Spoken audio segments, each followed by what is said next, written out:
au cas où je décide de gérer mon compte titre, Oui.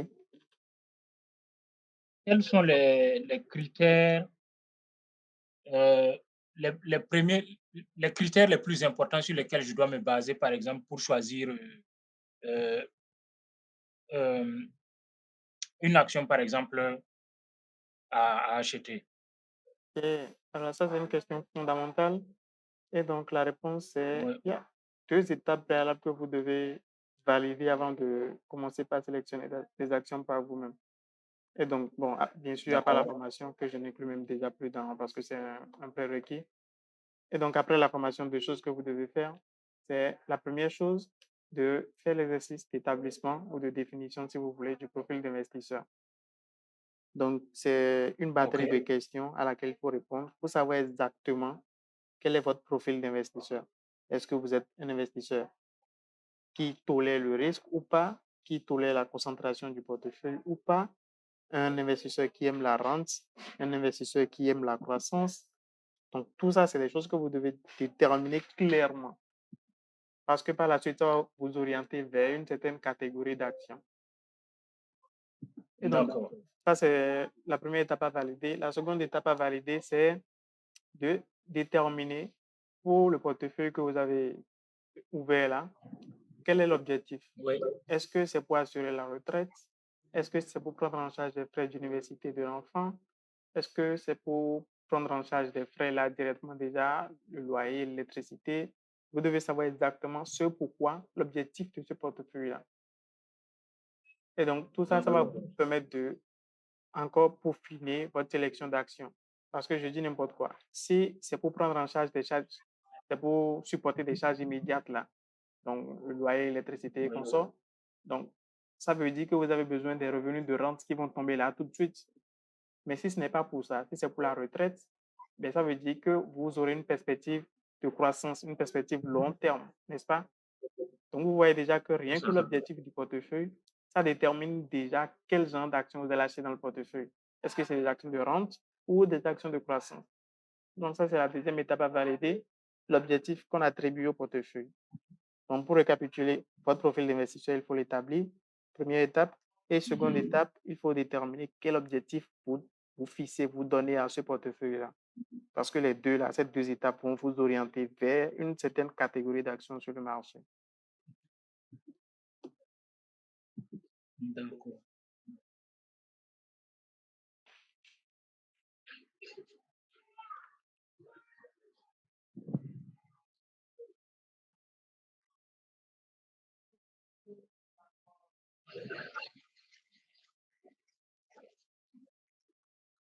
D'accord, donc est-ce à dire qu'on peut parce qu'après avoir lu un peu les différents documents, Oui. et avoir fait quelques recherches, je vois qu'en fait, il y a une certaine différence entre, les obligations et les actions, par exemple. Est-ce à dire que pour un compte que je vais ouvrir pour, par exemple, assurer la retraite, ça veut dire que c'est un compte, à long terme? Il y a des actions que je pourrais choisir, mais également des obligations ou bien c'est c'est juste des actions ou Alors, juste seulement des obligations? donc tout ça, ça dépend de votre profil. Donc, est-ce que dans quelle mesure vous tolérez la volatilité? Dans quelle mesure vous tolérez le risque? Donc, si vous êtes ouvert à la volatilité et au risque, donc là, Mmh. le mieux, c'est de vous orienter davantage sur les actions. Parce que les actions sont plus volatiles, OK, plus risquées, mais le retour sur investissement est vraiment bien au-delà de ce que peut vous proposer une obligation. Ouais. Maintenant, si vous êtes plutôt d'accord. conservateur, mais alors très conservateur, le mieux, c'est de vous orienter, on va dire, en majorité vers les obligations. Donc OK, ça revient à la première étape, la question du profil d'investisseur. C'est ça qui va déterminer quelle, comment on appelle ça, quelle allocation vous allez faire dans le portefeuille. Quel pourcentage vous allez consacrer d'accord. aux actions, quel pourcentage vous allez consacrer aux obligations. OK, bien.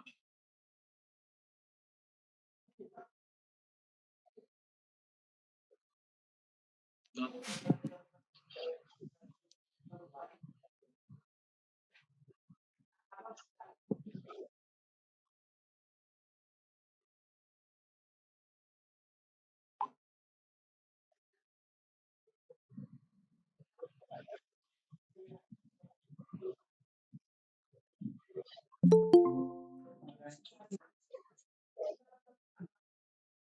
Bonsoir, Monsieur Cédric.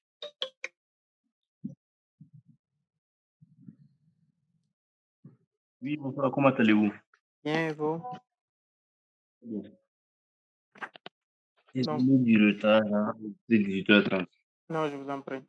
Donc, l'objectif de ce webinaire, c'est de répondre à toutes vos questions éventuelles sur la BROVM, donc en général, ou en particulier sur votre portefeuille, sur votre compte titre, sur votre situation personnelle sur la BROVM. C'est d'ailleurs le seul moment où on se voit comme ça en live dans la semaine, donc n'hésitez surtout pas, c'est le moment de poser vos questions si vous en avez.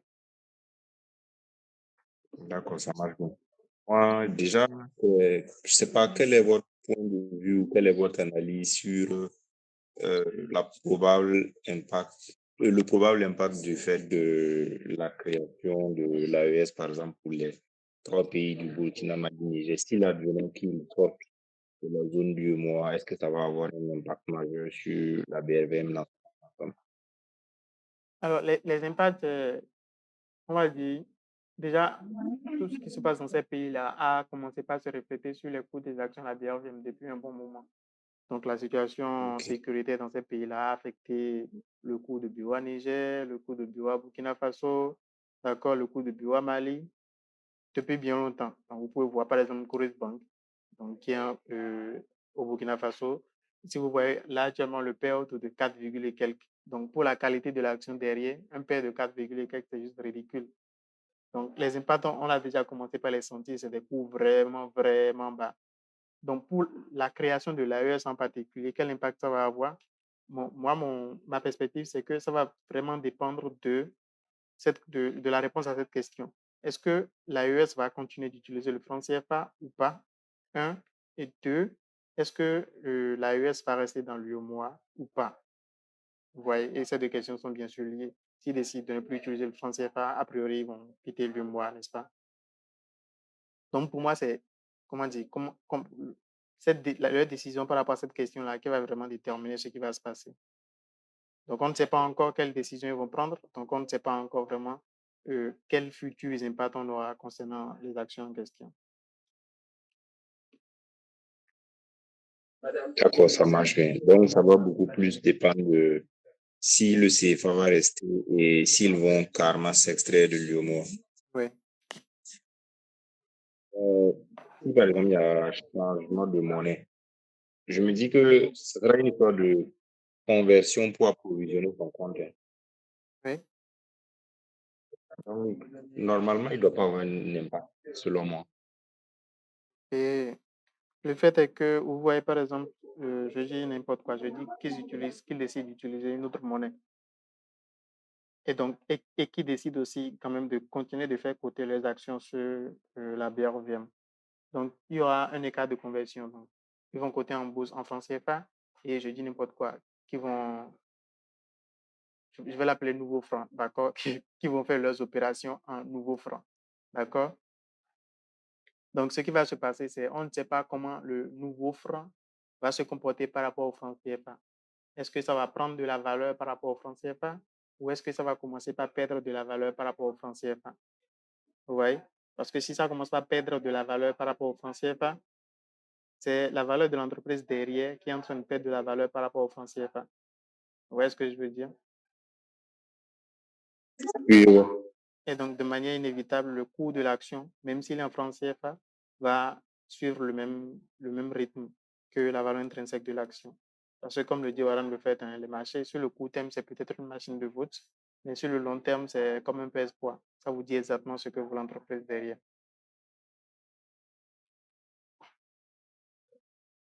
D'accord, ça marche. Et bien pour les détails. Donc, on peut dire sur le moyen et long terme, ça va rester bien, on peut le dire, mais peut-être sur le court terme, avec les différents changements qui pourraient advenir, surtout sur le côté de la monnaie, il y aura quelques baisses, surtout les entreprises des pays côtiers. Oui, tout va dépendre de l'évolution du cours du nouveau franc. Ok. Maintenant, dans le cas où il s'extrait, Donc, il décide de quitter la bourse, c'est bien ça, hein? OK. Et donc, dans ce cas-là, il y a plusieurs possibilités. Donc, la première possibilité, c'est qu'il décide de racheter vos actions, l'entreprise elle-même. D'accord? Et donc, s'il décide de racheter vos actions, ce qui se passe généralement, c'est on va élire une entité tierce et qui va faire ça, c'est l'autorité de régulation, donc la MF et la BRVM, qui vont désigner une entité tierce. Et cette entité tierce va valoriser, évaluer les actions, la valeur intrinsèque des actions que vous détenez, et donc de toutes les actions qui sont cotées à la BRVM. Et quand ils vont évaluer ça, on va choisir cette valeur-là comme prix d'acquisition. Et donc, Coris, je dis n'importe quoi, dans le cas de Coris Bank ou BOA Burkina Faso, par exemple, ils seront forcés de vous racheter les actions à ce prix-là, au prix qui est le résultat de l'analyse de l'entité tierce qui a été désignée pour valoriser les actions. Et donc, on va vous racheter les actions. Et donc, on va faire la même chose pour tous les autres investisseurs sur la BRVM. Et donc, il ne va plus rien rester d'actions de Coris Bank au Burkina Faso ou du Burkina Faso sur la BRVM. Et donc, ces entreprises pourront se faire délister. Donc, ça, c'est la première alternative. Et donc, la seconde alternative qui peut se passer, c'est que ce ne soit pas que non seulement l'action quitte la BRVM, d'accord, mais qu'on vous propose à vous en tant qu'investisseur, non pas de racheter l'action, mais de suivre l'entreprise sur le marché de gré à gré.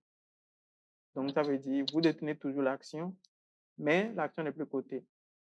Donc, ça veut dire, en cas de dividende, vous allez recevoir toujours vos dividendes dans votre compte bancaire ou dans n'importe quel compte que l'entreprise décide de vous verser, comment dire, vos revenus, mais vous n'aurez plus une plateforme électronique comme la BRVM pour voir voilà le prix auquel quelqu'un, notre investisseur, est prêt à acheter l'action chez moi.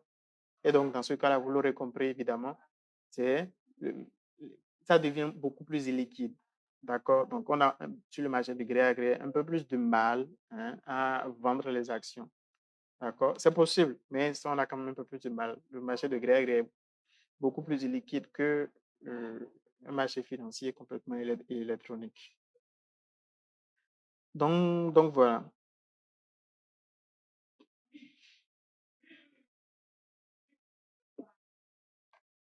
Ok, d'accord, ça marche.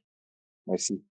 Donc, en ce moment, ça va un peu devenir comme le cas de ceux qui veulent spéculer sur les actions basées à la bourse internationale, par exemple comme l'achat de Nike, Total, et Nike, Apple, tout ça. Ça veut dire je suis obligé de suivre, d'aller plutôt installer les plateformes qu'il faut installer, mettre mon argent converti en soit euro, dollar, et je fais l'achat en ce moment. Non, quand les actions sont délistées, les actions ne sont plus présentes sur aucune bourse. Ok, C'est carrément du gré à gré. Donc, par exemple, vous vous retrouvez dans la même situation que si un investisseur qui a pris des parts dans une PME, par exemple. Donc, je dis n'importe quoi, une ok, PME qui fait dans l'imprimerie, le fondateur, il a lancé sa PME, c'est en train de tourner, c'est en train de faire de l'argent. Et un autre investisseur décide de venir prendre des actions, des parts de cette PME-là. Donc, si le fondateur décide de distribuer des dividendes, cet investisseur-là aura aussi des dividendes. Mais l'action qu'il détient là, ce n'est coté sur aucune bourse. Vous vous retrouvez dans la même situation en réalité que cet investisseur-là. Vous voyez ce que je veux dire? je vois, Ok. ça marche. D'accord, merci. Maintenant, j'avais vu dans le groupe que lorsqu'on achète votre formation, c'est logé dans le Drive. Est-ce qu'il y a un temps avant que ça ne disparaisse ou c'est utilisable pendant combien de temps? Ok, donc la formation BFM Masterclass, effectivement, c'est sur Google Classroom, comme on le disait tantôt, et c'est disponible à vie littéralement. Donc, ce que vous recevez, c'est un lien d'invitation qui vous sera envoyé par mail, d'accord?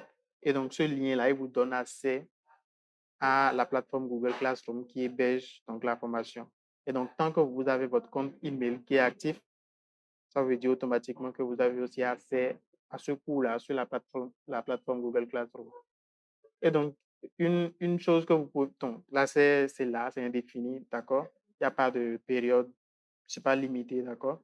Et donc, une autre chose que vous pouvez encore faire malgré que ce soit déjà illimité, hein, c'est de télécharger le contenu, d'accord? Donc, c'est des articles, c'est des vidéos, c'est des questionnaires, tout ça, vous pouvez le télécharger en local sur votre ordinateur ou sur un disque dur si vous le désirez. Mais sinon, c'est quand même en ligne de manière illimitée sur la plateforme Google Classroom.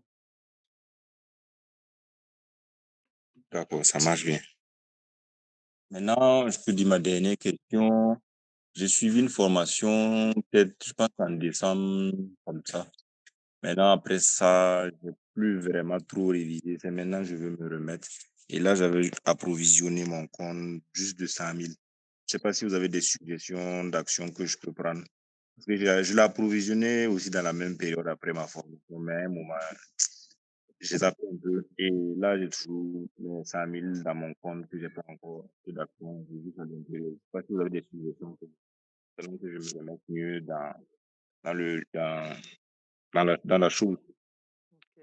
Donc, comme je le disais à M. Papson tout à l'heure, c'est quand vous finissez votre formation, 2 étapes que moi je vous conseille, c'est comme première étape déjà de déterminer votre profil d'investisseur. Donc, c'est un exercice, c'est une batterie de questions auxquelles vous devez répondre et ça va vous permettre exactement de savoir quel genre d'investisseur vous serez sur le marché. Est-ce que vous allez tolérer le risque? Est-ce que vous allez tolérer la volatilité? Est-ce que vous allez avoir, comment dire, une perspective long terme ou pas? Est-ce que vous serez tenté par les dividendes ou c'est pas ça qui est important pour vous, ainsi de suite. Donc, rien que de faire cet exercice-là, vous donne déjà un certain avantage sur le commun des investisseurs sur le marché parce que vous savez ce qui va marcher le mieux pour vous. Donc, ça, c'est le premier truc à faire. Le second truc, c'est de déterminer pour le portefeuille que vous avez ouvert là, l'objectif. Est-ce que c'est pour est-ce que c'est pour supporter des frais quand vous serez en retraite? Est-ce que c'est pour supporter des frais, des charges là tout de suite? Est-ce que c'est pour prendre en charge les frais universitaires d'un enfant? Donc, tout ça vous aide à déterminer vers quelle action vous orientez. Parce que, comme je le disais tout à l'heure avec M. Papson, disons que vous êtes là pour la retraite. Donc, ce portefeuille, c'est censé vous assurer dans vos vieux jours. Donc là, ça veut dire que vous avez tout le temps. Moi, je vois votre photo, vous êtes encore assez jeune, d'accord? Vous devez avoir quoi? Encore 30 ans d'horizon d'investissement pour épargner, pour faire croître le portefeuille. Donc, dans ce cas-là, si l'objectif, c'est pour la retraite, vous avez largement le temps de campendre le portefeuille pour le faire grossir suffisamment. D'accord? Par contre, si ce n'est pas ça, et pour prendre en charge des frais là immédiatement, donc pour prendre en charge le loyer là déjà l'année prochaine, ou ce genre de choses-là, bah alors là, vous êtes dans le hurry. Donc là, vous n'avez pas le temps d'attendre, vous n'avez pas le loisir d'attendre. Là, vous devez plutôt vous orienter vers des actions qui vont générer des dividendes très, très rapidement pour pouvoir vous permettre de payer le loyer avec le portefeuille. Donc, vous voyez, rien que de déterminer l'objectif pour le portefeuille, ça limite déjà votre chance sur la BRVM, d'accord? Et c'est vraiment positif. Donc, ça, c'est les 2 étapes que je vous conseille de faire après la formation pour savoir quelles sont les actions, quels sous-ensembles d'actions sur la BRVM doivent vous intéresser. Ok. Mais c'est judicieux également de se positionner sur ces 2 aspects-là. Par exemple, je peux avoir, chaque fois que je réapprovisionne là, je crée 2 comptes, puisque je pense que normalement c'est possible d'avoir plusieurs comptes. Oui. Maintenant, le premier compte, c'est pour le moyen et long terme. Et le deuxième compte, c'est effectivement peut-être pour commencer à profiter de ça courant 2025, 2025 et plus. OK. Donc, c'est tout à fait faisable. Par contre, je ne sais pas si c'est possible d'avoir 2 portefeuilles dans la même SGI. Ça, je ne sais pas, il faudra Ah, ok. demander. Donc, si vous voulez avoir 2 D'accord, je vais portefeuilles, faire. vous pouvez l'avoir dans 2 SGI différentes, oui. Mais dans la même SGI, il faudra demander. D'accord, je vais leur demander. Ouais. Ok. OK. Dis-moi, Le premier défi que Vincent, j'avais, je viens d'arriver. je m'étais déjà projeté sur le long terme avec le premier Cé- défi que j'ai fait. Mais avec Cédric, l'information que vous m'avez donnée, je pense que je vais aussi voir comment avoir un deuxième compte pour pouvoir bénéficier déjà à partir de l'année prochaine et plus. Cédric, c'est quoi ta société de gestion? C'est ça, j'ai ouvert ça à Courix. À Coris, ouais, moi je suis à Coris. Coris Bourse, c'est ça? Au Burkina. Oui, oui, oui. Voilà, En fait, c'est pas vraiment possible d'avoir 2 comptes. Mais je pense que Il y a pas de possibilité d'avoir genre deux comptes à Coris Bourse, en fait. À Non, moins c'est que un tu seul n'aies compte. peut-être plusieurs comptes Coris Bourse. Oui. J'ouvre un deuxième carnet. Voilà, peut-être un deuxième au nom de quelqu'un d'autre ou bien au nom d'une société, un peu comme ça. Ok, Ok. je vois. Mais pour moi, l'objectif, en fait, c'est peut-être comment on appelle ça encore, là, en fonction des actions que tu achètes, tu peux savoir exactement, en fonction des actions que tu achètes, tu peux savoir exactement si c'est pour du long terme ou bien du court terme, en fait. Ok. Voilà. Mais ça, t'as même pas besoin. On peut pas avoir deux comptes, en fait. Peut-être des sous-comptes. Non, à Facebook, c'est pas possible. J'avais déjà posé la question. On m'avait dit que c'était pas possible, en fait. Ok. Ok.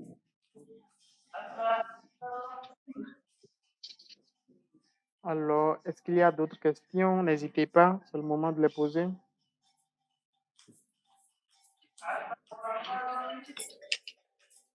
Vous ne m'avez pas fait de suggestion d'action hein, Ok.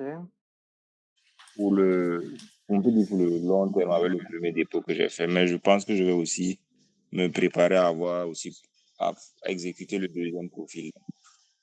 D'accord. Mais Cédric, toi, ton profil, c'est quoi déjà? Bon, franchement, je ne l'ai pas défini parce que juste après avoir fini de suivre ma formation, Mhm. j'ai fait mon dépôt et puis après, je ne sais pas ce qui s'est passé, mais Karma a enlevé mon profil de ça. C'est là maintenant je viens de recommencer. La formation Carrément vous quoi? a J'ai pas découragé, c'est entendu. ça? Après ma formation, lorsque j'ai pris... Non, elle m'a pas découragé. Mhm.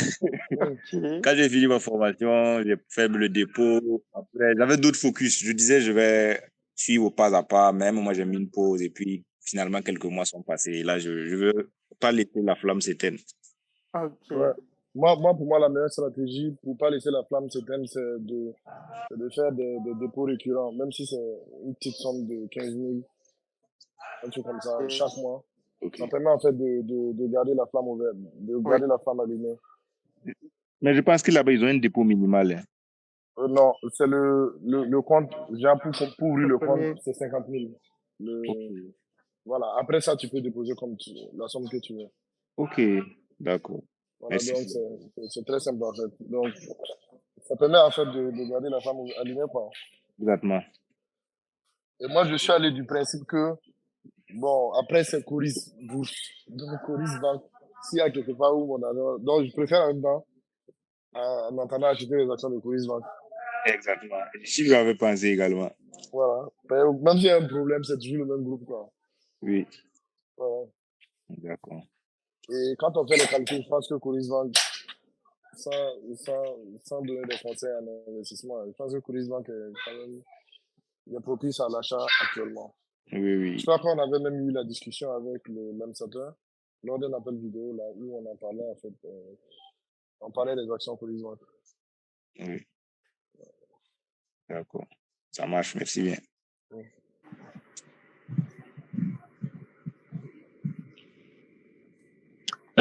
Moi, je reviens peut-être un peu en retard par rapport au fait d'avoir plusieurs comptes, la possibilité. Là-bas, ils m'ont dit que c'est Bon, je n'entends pas bien, je sais pas si le problème c'est moi. C'est chez lui. Il a parlé tout à fait coupé. Mm. Vous m'entendez? Bon, c'est un peu Mon faible. frère, est-ce que vous n'avez pas mis un micro et un casque? Non, non, non.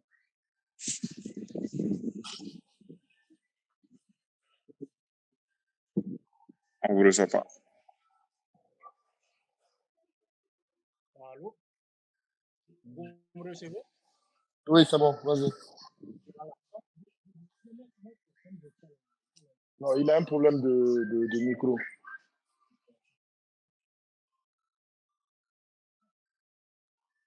Bon, moi, je t'entends plus vraiment.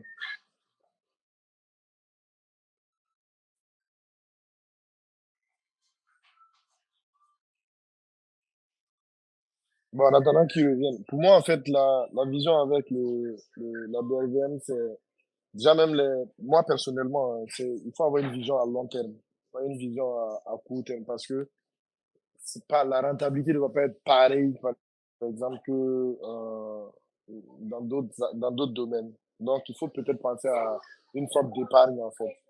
Donc, au lieu d'épargner en banque, je préfère épargner à Coris Bourse. Et après ça, j'ai même des ressources encore plus élevées que tu vois. Donc, c'est pour du très long terme, personnellement. Donc, je préfère mettre des petites sommes dont je n'aurais vraiment pas besoin, donc pour du très long terme, en fait. Oui, effectivement, là, c'est très judicieux. Maintenant, pour un truc où ça devient un peu actif, là, c'est vrai que la BLVM n'est pas, je pense pas que ce soit l'endroit idéal pour faire on va dire, du trading très actif. Parce que ils sont très, très lents. Et puis, le ristourne, là, je ne suis pas sûr que ça va vraiment, voilà, ça va, avec notre jeune âge, là, c'est pas comme si c'est des millions qu'on va déposer chaque mois. Donc, si c'est des petites sommes comme genre 50 000, 25 000, 20 000 qu'il faut faire comme dépôt, là. Si tu t'attends à un truc à du court terme, tu risques d'être très découragé rapidement parce que le risque ne va pas être très élevé. Voilà, même les dividendes, les 10% de 100 000, ça fait 10 000. Et ça, encore, il faut attendre une année pour l'avoir, en fait. Donc, les risques ne vont pas être super élevés. Il faut avoir une vision long-termiste, en fait.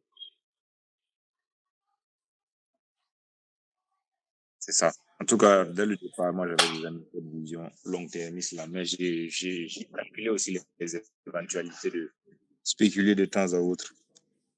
Mhm.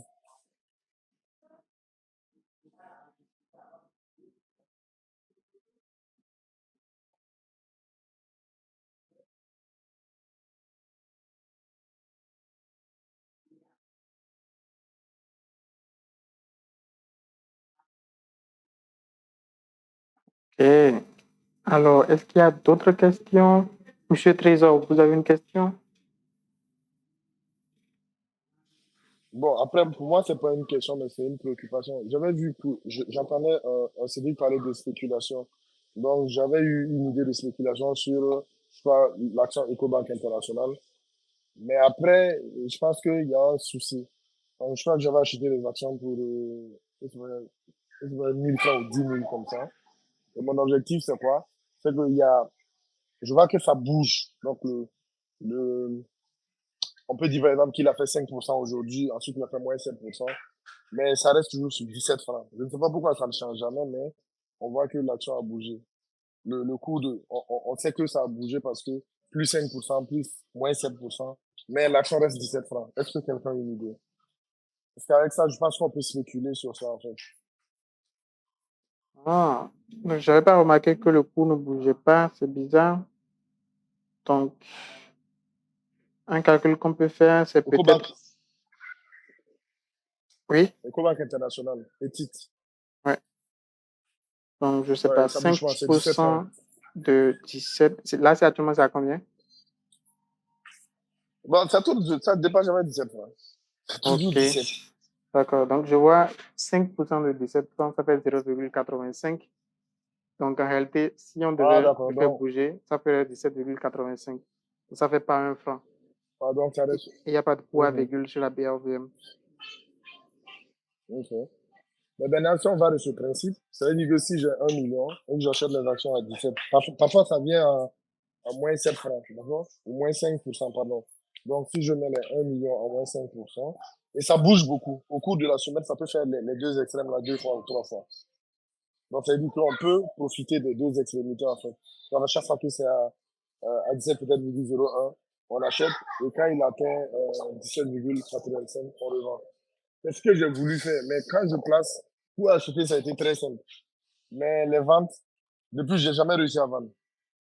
Par Ouais. contre, quand je vais dans le carnet d'ordre, je vois qu'il y a des historiques de vente. J'ai l'impression qu'il y a des historiques de vente. Alors, vous n'êtes pas la première personne à faire ce constat-là. Il y a quand même pas mal de personnes maintenant dans le groupe qui ont constaté que l'action semblait être liquide. Mhm. Et ce n'est pas en accord avec ce qu'on voit dans le carnet d'autres. Donc, ça, je ne sais pas ce qui se passe à leur niveau, c'est pas très clair.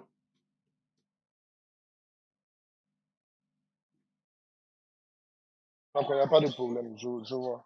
Mais bon, je vais essayer de creuser. Je me dis quand même que ça peut être. Si les gens continuent à, à utiliser, à spéculer sur cette action-là, c'est-à-dire qu'à quelque part, il y a une opportunité peut-être méconnue, mais une opportunité en fait.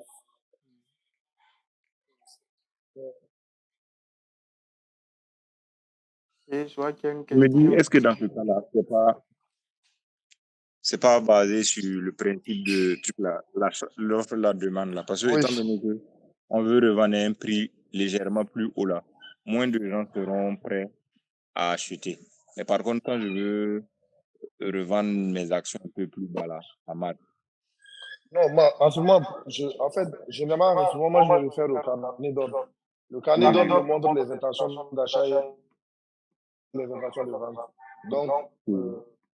par exemple, si je l'ai acheté à 17 francs, d'accord, et je vois qu'il a fait plus 5%, je vais dans les intentions de vente, je vois que les gens sont en train de vouloir vendre là. Je peux, genre, là-bas, je crois que je peux me placer juste en haut de celui qui veut vendre beaucoup d'actions, histoire d'être déclenché plus rapidement que lui, en fait. Oui. Donc, ça résout le problème, en fait, avec le carnet d'ordre résout le problème. Mais le problème, c'est que jusqu'à présent, je n'ai jamais été déclenché, en fait. Ça ne passe pas en fait. Ouais, Ok, voilà. je vois.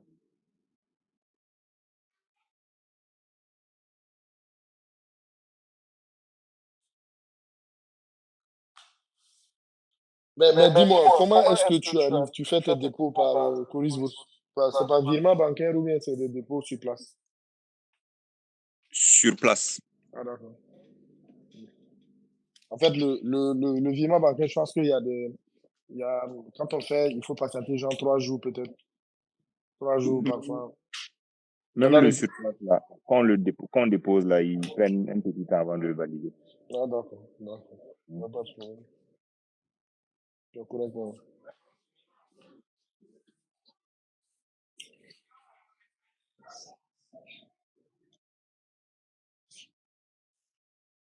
Non, mais bon, donc je vous laisse alors. Bonjour, bonjour, je ne sais pas si vous m'entendez. Bonjour. Bon, je suis rentré dans la discussion comme on a demandé qu'il y avait une question. Moi, j'avais une petite question, donc je voulais savoir, parce que actuellement je suis en France, j'ai ouvert un compte à Bridge Security, et déjà, si vous pouvez faire un tour de table, est-ce que selon vous, c'est une bonne SPJ ou pas? Parce que honnêtement, je ne vais pas vous mentir, j'ai pris la première que j'ai vue dans la liste, comme je suis encore tout nouveau sur la BRMV. Donc, je voulais un peu avoir vos avis si possible. Ah, on m'entend plus? Non, t'entends, c'est bon, c'est bon. Bridge Security, je pense que c'est la Côte d'Ivoire, non? Oui. Exactement. Voilà, donc je pense que à mes débuts également, j'avais voulu ouvrir un compte là-bas, histoire de diversifier mes LGI en fait. Parce que moi, je suis résident plutôt à Ouagadougou. D'accord. Après, ils sont corrects parce que je connais plein de gens, plein d'amis qui sont à l'extérieur.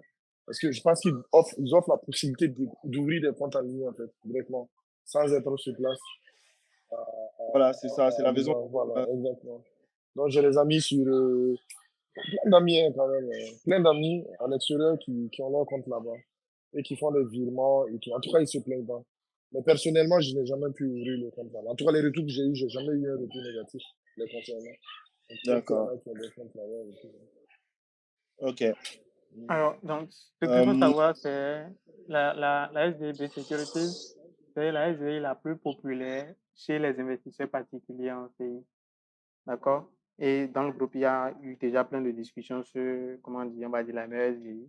Et donc, évidemment, chez les particuliers, parce que c'est les particuliers qui sont dans le groupe. Et ce qui est revenu souvent, c'est que la SDI Bridge Securities avait en tout cas tout ce qu'il fallait pour investir proprement et sans limite sur la BRVM. Donc, point de vue réputation, tout est nickel. Point de vue popularité, bref, c'est le premier choix, en tout cas pour un investisseur particulier en CI, c'est Bridge Securities. Ok. Ok, bah, je vous remercie. Et je voulais savoir également, parce que c'est vrai que, donc, comme je vous ai dit, je suis en France. Lorsque je fais, moi, virement de mon compte français en Côte d'Ivoire sur mon compte Bridge Sécurité, j'ai 24 € de frais, qui fait à peu près 15 000, on va dire 16 000 francs CFA. Vous ne connaissez pas peut-être un moyen pour éviter de payer ces frais ou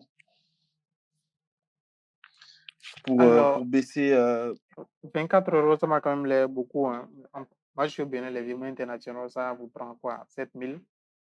Je ne sais pas si c'est variable, si c'est en fonction de la taille de ce qui est viré. Je ne crois pas, parce que peu importe ce qu'on m'a viré, ça non, a toujours été 7 pas 000. par rapport à la taille. Donc, voilà. Donc, au Bénin, c'est 7 000. Donc, en Côte d'Ivoire, 24 euros, je trouve quand même que c'est beaucoup. Ce que vous pouvez faire, c'est demander aux gens dans le groupe quels frais on leur prélève à eux. D'accord? D'accord. Ok. Parce que bon, moi, parce que j'ai deux comptes, moi, en Europe. Bon, je pense que vous ne connaissez pas forcément toutes les banques. J'ai une banque, on va dire, plus ou moins, qui était une banque, en fait, d'État. Et j'ai une banque en ligne qui est avec Revolut. Sachant que la banque française était plus chère, bon, de quelques euros. Je suis passé, en fait, sur la banque Revolut, mais ça reste quand même, même si Revolut, c'est une banque, en fait, actuellement, qui prend tous les marchés en Europe, ça reste quand même assez onéreux. Ou prendre un abonnement de 50 € par mois pour pouvoir avoir la gratuité sur mes virements internationaux. Bon, en tout cas, je suis en train de voir. Je vais écouter votre conseil. Je vais poser la question dans le groupe. Ok.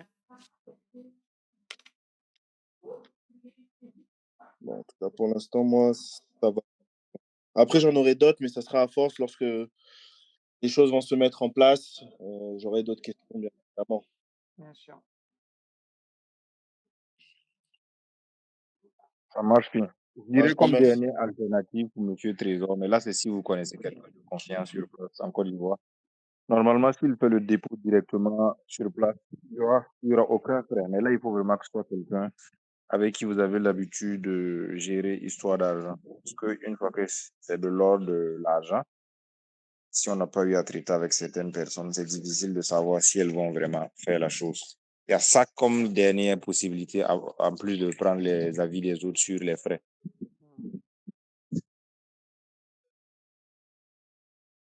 Oui, oui, je comprends. Donc, ça serait finalement, parce que c'est vrai qu'il y a la solution Western Union, MoneyGram, mais il faut que ça soit, comme vous avez dit, une personne de confiance. Je vais voir. Bon, j'ai mes beaux-parents, parce que moi, je suis d'origine congolaise, mais je suis marié à une Ivoirienne. Je peux voir cette solution avec mes beaux-parents. Ok, Ok. Bah, en tout cas, je vous remercie pour vos réponses. ça marche, merci bien. Ok. Alors, est-ce qu'il y a d'autres questions? Il y a Google qui me dit qu'il nous reste 15 minutes dans la réunion. Donc, n'hésitez pas si vous avez des questions.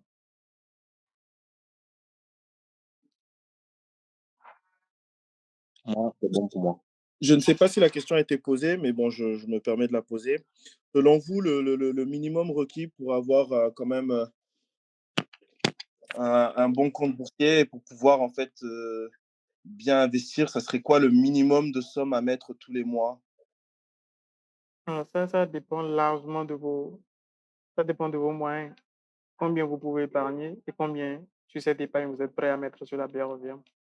Donc, ça dépend aussi donc indirectement de combien vous gagnez. Vous voyez, quelqu'un qui gagne des millions va pas Ouais, épargner de la même manière que quelqu'un qui gagne des centaines de mille. Vous voyez ce que je veux dire?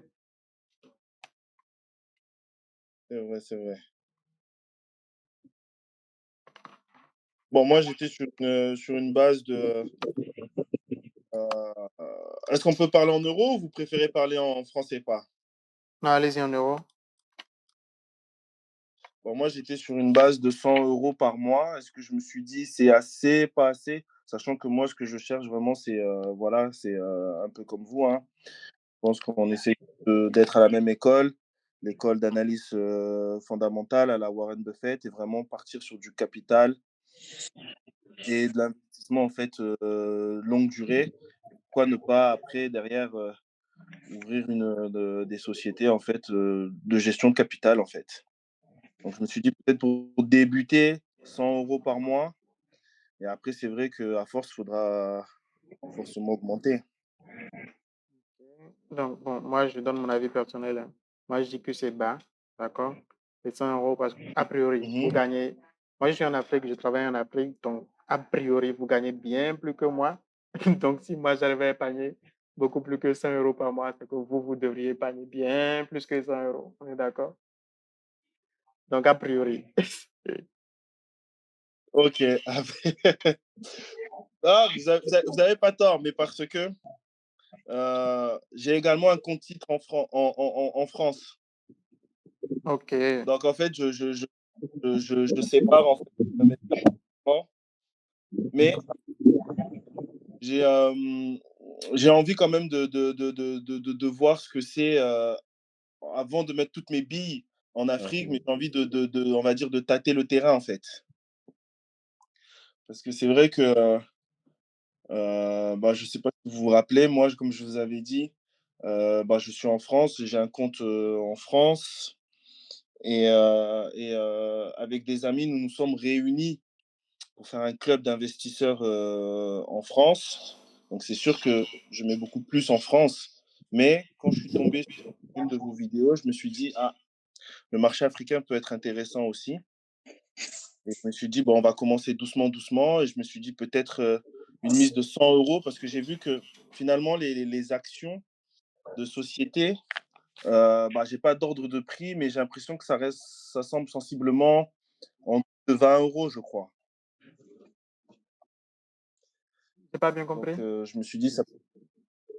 Vous voulez dire le cours de Lorsqu'on l'action? regarde, oui, voilà, le top 10 des capitalisations du marché, on est sur des actions à peu près à 20 €, 20-30 € Et en parce qu'il y a quand moyenne. même Solibra qui est de l'ordre de 85 000 francs CFA là actuellement.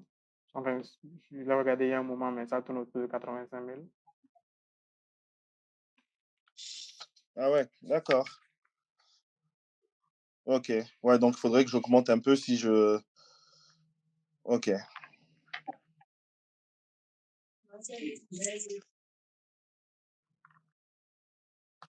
Ok, d'accord. Écoutez. Je vais faire un petit ajout. Peut-être monsieur VRVM pourra confirmer ou infirmer, ou monsieur Trésor. Il y a un monsieur que j'avais fait dont j'ai fait la rencontre il y a environ 2 ans. Lui, il travaille à la Royal Bank du Canada. Maintenant, il dit qu'en fait, les taux offerts par la VRVM, la réalité, c'est une grosse aubaine qu'on devrait vraiment bien profiter par rapport aux taux qu'eux, ils ont là-bas à la Royal Bank. Et je par exemple, à la Royal Bank, je pense que c'est minimum 200 000 $ pour qu'ils puissent gérer vos comptes pour vous. Et effectivement, c'est comme ce que M. BRVM m'avait dit. Lorsque vous venez avec vos fonds, il vous pose vos questions. Qu'est-ce que vous voulez vraiment? Qu'est-ce que vous voulez faire? C'est du court terme, du long terme, c'est des loyers que vous voulez gérer. Il vous explique tout. Et il vous explique également, voici généralement les risques qu'on peut prendre.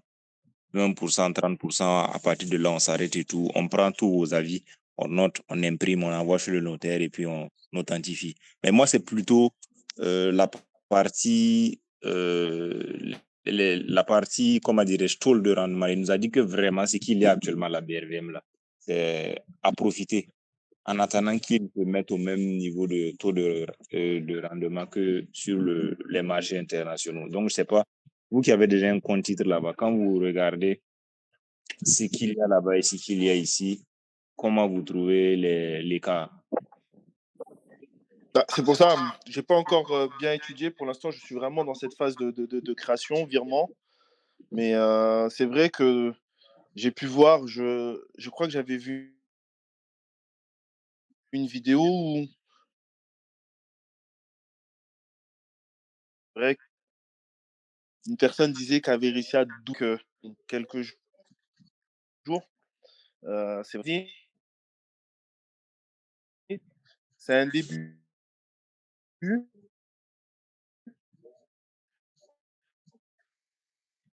J'aimerais moi aussi pouvoir voir s'il un peu partout pareil que les rapports sont autant justes et valables. Donc c'est pour ça que je me suis dit, pour commencer, aller peut-être sur des choses, être plus modeste Et c'est sûr que si à force et le temps me donne raison au marché financier africain, c'est sûr que je mettrai toutes mes billes là-bas. Ok. Peut-être un peu derrière pourrait nous aider sur ça. Oui, en Est-ce que vous avez réalité, beaucoup derrière? Avez-vous déjà eu à comparer les taux d'ici et les taux internationaux? oui, en réalité, ce qu'il faut savoir, c'est Parce que tout je vois est à peu près à lié certains au qui coût donnent du souvent même des crédit. moins. Donc, vous allez constater qu'en Europe, le Hmm. coût du crédit il est bien, bien plus bas que chez nous ici. Donc, en Europe, ça va être autour des 3%. Et chez nous ici, ça tourne autour des 7%, voire même 10% dans certaines banques. D'accord? Et donc, tout ça pour dire que ce coût du crédit-là va impacter combien la banque vous propose en retour. Parce que si ça lui coûte, je veux dire, si et parce qu'il faut encore définir ce que nous appelons le coût du crédit. Le coût du crédit pour le client ou le coût du crédit pour la banque. Donc, la banque va se financer auprès de la banque centrale, le client va se financer auprès de la banque. D'accord? Donc, restons dans le cas où nous parlons du coût du crédit de la banque même. Là, ce sera plus facile à comprendre. Donc, les 3% dont je parlais en Europe, ça, c'est le coût du crédit du client. Donc, point de vue banque, ça va tourner autour des 1%, je ne sais pas, mais ça doit être relativement bas, autour des 1% pour que le client lui puisse avoir du 3%. Et chez nous ici, ça va tourner autour des 3%, un truc comme ça, pour qu'ensuite il vous propose du 7%. D'accord? Et donc, vous voyez déjà Mhm. D'accord. on va dire, cet écart dans les coûts du crédit. Et donc, si la banque emprunte bas, elle peut vous faire des taux, on va dire, bas. Si elle emprunte, on va dire, haut, donc cher, elle va vous faire des taux chers. Donc, je dis n'importe quoi. Si la banque emprunte à 1%, d'accord, la rémunération qu'elle va vous faire, ce sera bas aussi. D'accord? Par contre, si elle emprunte déjà 3%, 4%, pour votre rémunération sera autour de 7%. Donc, non seulement cette, on va dire, disproportion que vous observez, ce n'est pas seulement sur la BRVM, ça commence déjà au niveau de la banque. Combien le dépôt à terme, combien la banque vous rémunère. Et ça se répercute au niveau des microfinances, parce que les microfinances vont prendre leur crédit, enfin, se financer ou au niveau des banques. Je ne sais pas si c'est possible que les microfinances se financent au niveau de la banque centrale, ça, je ne sais pas, à confirmer.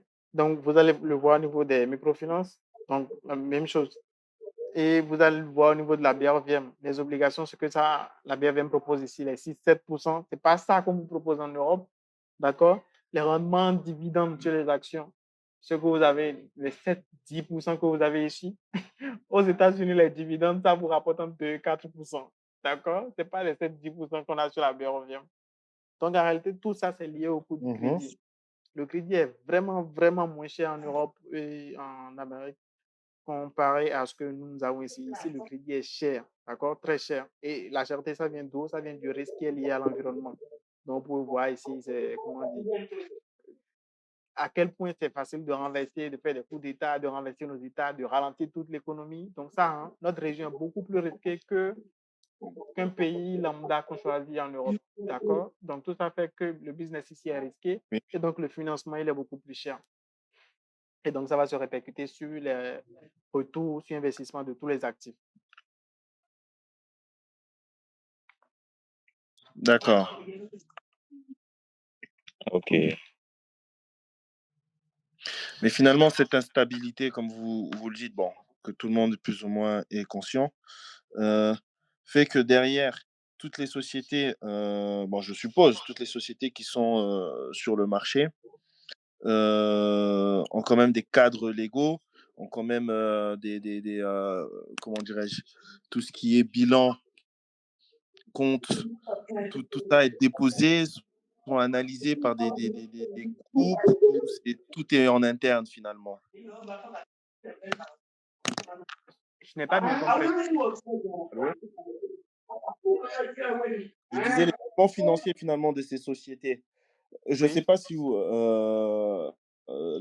les documents financiers finalement de ces sociétés, par oui, exemple, sont certifiés par des cabinets finalement c'est ça. internes En en interne, non. Afrique, ou c'est des cabinets finalement OK. externes en dehors, vraiment qui sont là pour apposer des sociétés de notation, pardon, qui viennent apposer en fait leur cachet en disant oui, certifié conforme par rapport à ce qu'ils ont déclaré.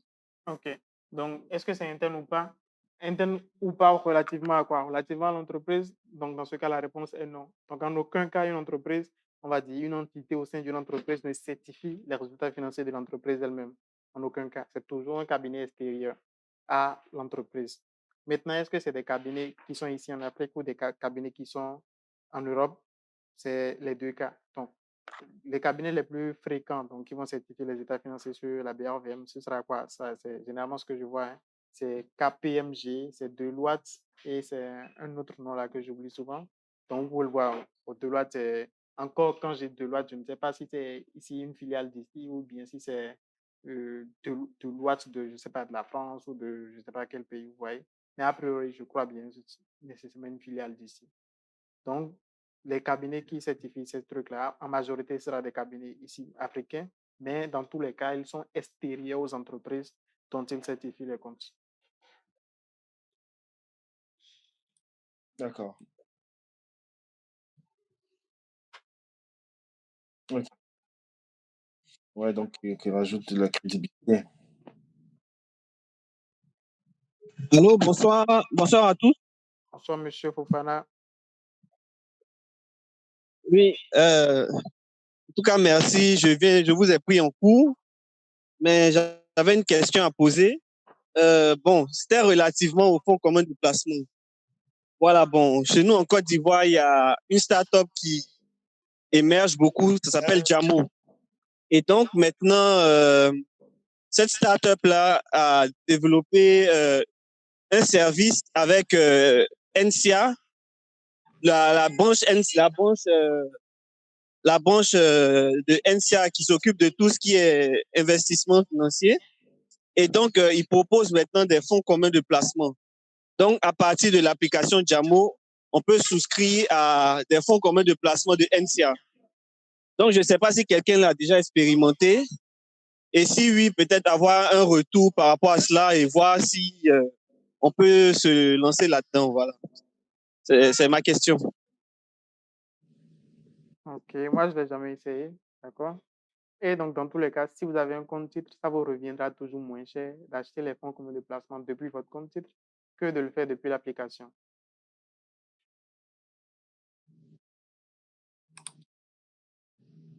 D'accord, d'accord. Parce que ce qu'il propose, c'est des taux jusqu'à 7%. Non, je ne parle pas du retour sur investissement du FCP. Je parle du coût d'acquisition du FCP lui-même. Ah, d'accord, je vois. C'est bien entendu.